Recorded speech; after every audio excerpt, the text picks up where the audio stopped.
Halo, ketemu saya lagi. Salam hangat dari Austria yang lagi mendung. Di sini lagi mendung. Di video kali ini saya akan menceritakan tentang perbedaan pria Indonesia dan pria bule. Indonesia bukan hanya Indonesia aja, Asia seperti Malaysia, Singapura yang memang asli Singapura, Thailand, Filipina. Tapi lebih spesifiknya sih Indonesia karena saya melihatnya dari pengalaman saya ya. Maksudnya saya ceritanya dari pengalaman saya. Dan sebelum saya cerita ini, saya uh, sebelum saya cerita ini, saya hanya menyampaikan bahwa ini tidak semua pria bule seperti ini, tidak semua pria Asia Indonesia seperti itu gitu ya. Itu saya cerita sesuai pengalaman saya dan kebanyakan yang saya lihat gitu. Tapi pokoknya tidak semua seperti itulah gitu. Tergantung kembali ke orangnya masing-masing dan budayanya juga. Budaya kadang juga mempengaruhi juga gitu. Dan ya yang penting orangnya masing-masing lah yang paling kuat gitu, tergantung pribadinya masing-masing. Oh ya, kalau pria bule itu kan saya dulu juga pernah menikah dengan orang Indonesia selama 7 tahun yang keturunan Padang Medan gitu. Karena saya nggak punya anak, akhirnya kami 7 tahun kami menikah karena kami tidak punya anak. Saya tidak punya anak, saya nggak tahu, kayaknya seperti penyakit endometriosis itu yang pelengketan dalam rahim atau seperti apa gitu, yang mungkin sperma laki-laki susah masuk ke dalam rahim atau gimana, saya nggak ngerti itu. Terus akhirnya kalau orang rata-rata, kebanyakan, bukan yang semuanya ya, termasuk saya pribadi, pengalaman saya. Nah, kami berpisah karena suami saya ingin punya anak gitu. Terus kalau dia kepengennya menikah lagi kalau bisa, dan saya nggak mau dimadu.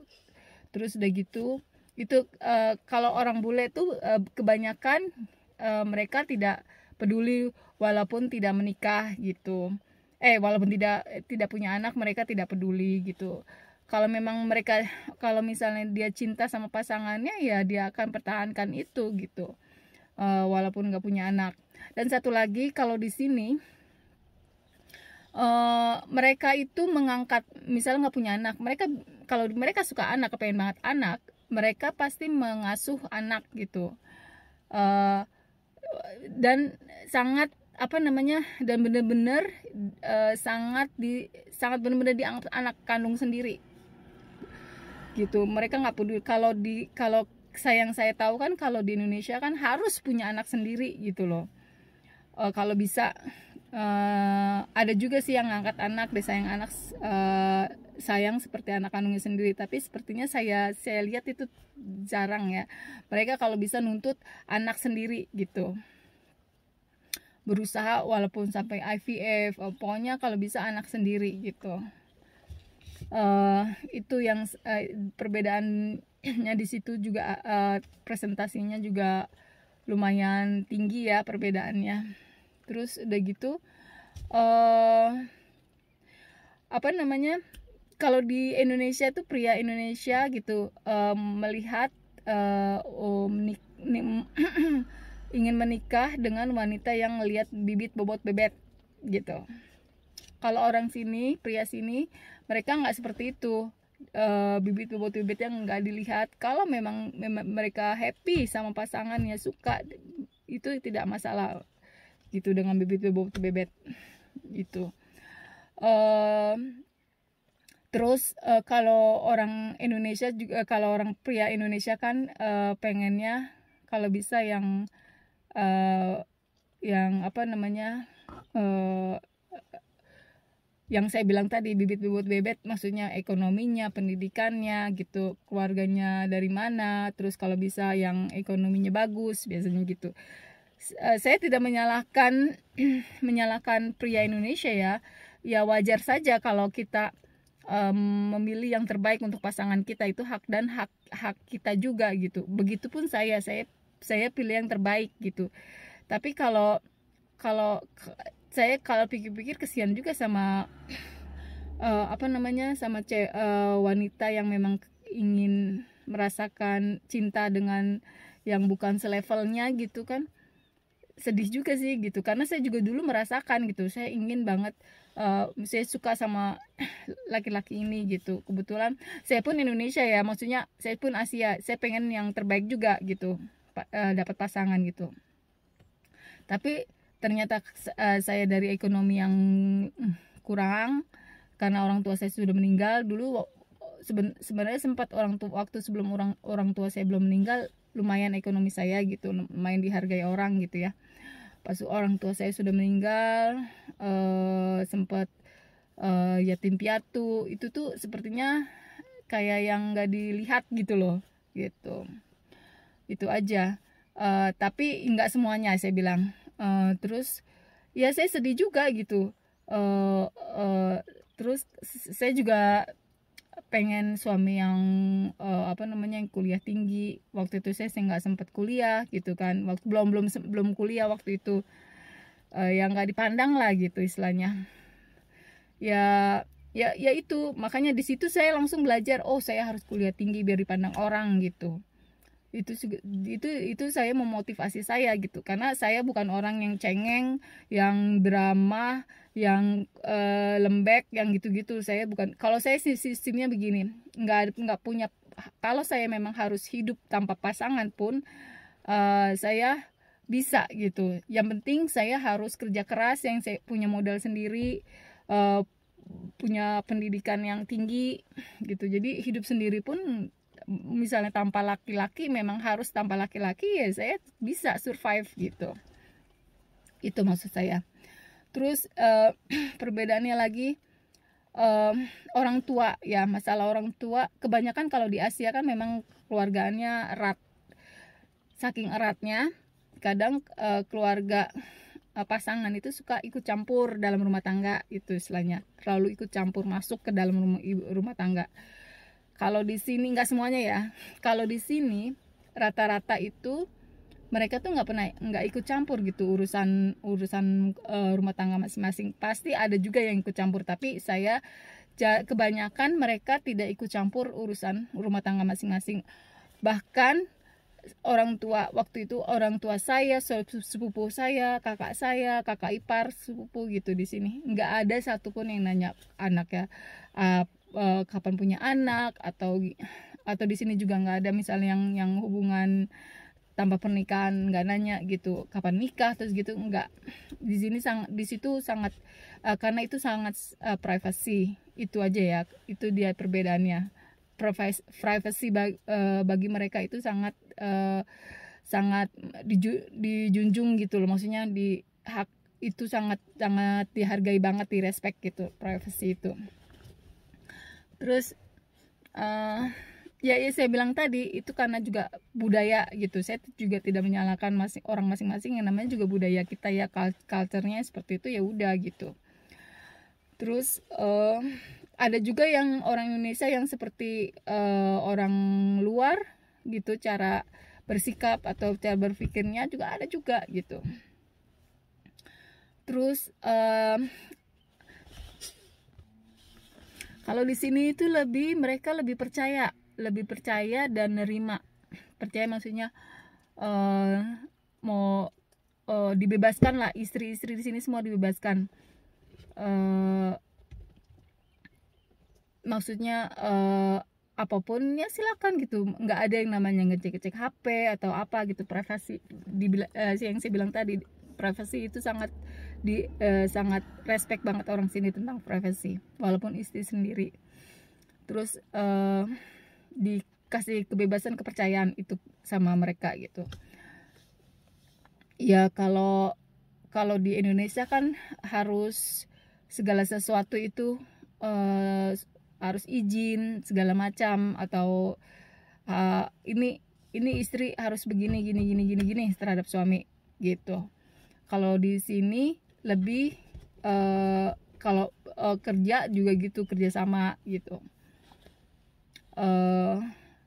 Ya pokoknya ada juga yang bule di sini yang masalah yang soal playboy main cewek itu bukan bule aja, bukan Indonesia juga.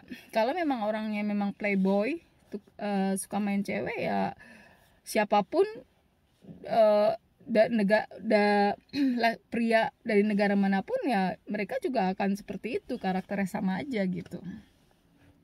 Karena saya tinggal di desa, jadi saya sepertinya melihat jarang orang-orang yang memang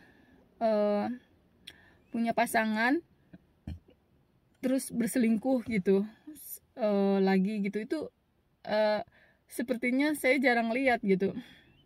Kalau saya yang kerabat-kerabat saya yang saya kenal gitu. Tapi kebanyakan gini, biasanya orang-orang yang minum itu ya, yang mabok itu apa namanya, mereka tidak sadar gitu, kadang suka ganjennya tuh keluar gitu loh kalau lagi mabok gitu. Itu saya nggak suka sama pria bule yang suka minum-minum, itu saya nggak suka gitu. Itu aja. Kalau udah mabok biasanya mereka tuh nggak sadar kalau mereka tuh kenalan sama apa, maksudnya bisa menjadi mungkin kalau misalnya ada kesempatan, ada memang godaan, ya pasti dengan dia mereka mabok gitu, mungkin bisa jadi terjadi perselingkuhan, bisa jadi. Itu yang saya kurang suka dari orang-orang bule gitu loh. Tapi semuanya tergantung orangnya, gitu aja. Ya kalau orang sini lebih open minded. Orang Indonesia juga ada yang open minded, udah ngerti, itu. Oh ya, perbedaan umumnya kebanyakan yang sangat menonjol itu pria Indonesia itu suka kulit yang putih, mulus gitu. Kalau bisa yang Indo, campur Indo gitu, Indonesia campur blasteran, atau orang-orang Manado yang kulit putih, atau orang-orang Sunda yang kulit putih. Itu orang Indonesia tuh, pria Indonesia tuh suka. Nah, pria bule kebanyakan, nggak semuanya tapi ya, kebanyakan suka yang kulit coklat kayak kita ini, kulit Indonesia eksotik gitu. Tapi ada juga pria bule yang nikah sama orang Chinese, Jepang, yang memang kulitnya putih. Ada juga yang sebangsanya sama bule. Jadi semuanya nggak bisa dikategorikan orang bule, pria bule harus sukanya, semua pria bule sukanya seperti ini, semua pria Indonesia sukanya seperti ini. Saya kan cuma bicara dengan kebanyakan. Tapi seperti saya juga kan saya juga orang Indonesia ya kan. Saya juga suka yang putih, pria putih. Tapi yang apa namanya, dulu waktu saya belum menikah sama orang bule, hitam manis saya juga suka gitu, yang coklat gitu, yang berkacamata saya suka. Terus apa namanya, tapi saya suka sekarang saya sukanya yang memang blondie gitu, bule-bule blondie yang matanya biru, hijau gitu. Ya wajar aja kan, yang namanya orang punya selera masing-masing. Ini ada satu lucu, ini cuman buat bercandaan aja ya. Kenapa negara bule kebanyakan itu nggak ada, kebanyakan di negara-negara bule itu tidak ada asisten rumah tangga? Karena asisten rumah tangganya kalau nikah sama bule jadi majikan. Itu bercanda ya, cuma bercanda. Tapi justru di situ bagus dong, pria bule tidak tidak melihat bibit bobot bebet, istilahnya. Kalau memang mereka suka, cinta, pasti apapun fisiknya, seperti pendidikannya, ekonominya, mereka tuh tidak masalah gitu. Tidak seperti orang Indonesia yang benar-benar milih gitu kan. Begitupun saya juga orangnya milih gitu. Itu aja.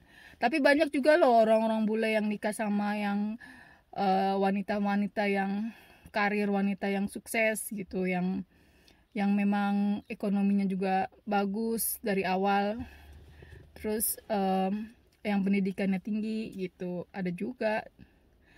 Termasuk suami saya juga kan menikahin saya, bukannya saya bukannya dari asisten rumah tangga juga gitu. Memang saya juga kerja dulunya di kantoran, terus saya juga udah waktu menikah sama suami saya juga udah S1 saya udah selesai gitu. Jadi nggak semuanya tapi banyak juga yang menikah dengan asisten rumah tangga gitu, kayak gitu. Ya bagus lah jadinya, nggak jadi sama ratakan gitu, justru bagus gitu. Jadinya nasibnya bisa berubah gitu. Kecuali kalau yang asisten rumah tangganya jadi majikan, jadi sombong, jadi belagu gitu, nyebelin juga sih. Oke. Oh ya, kebetulan saya lagi di luar. Ini viewnya.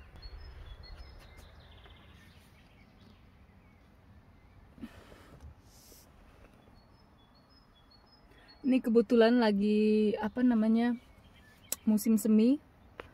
Pohon-pohon yang tadi dari musim winter, yang tadinya pohon-pohon kalau winter tuh cuma tinggal batang, ini daunnya numbuh lagi tuh, hijau. Enak ya enak juga tinggal di pedesaan. Oke teman-teman, sampai di sini dulu. Saya nggak tahu lagi apa yang mau dibahas. Soalnya anjing saya sudah komplain dari tadi. Udah kelamaan dia di dalam mobil. Oke, thank you for watching. Sampai ketemu di video berikutnya. Bye.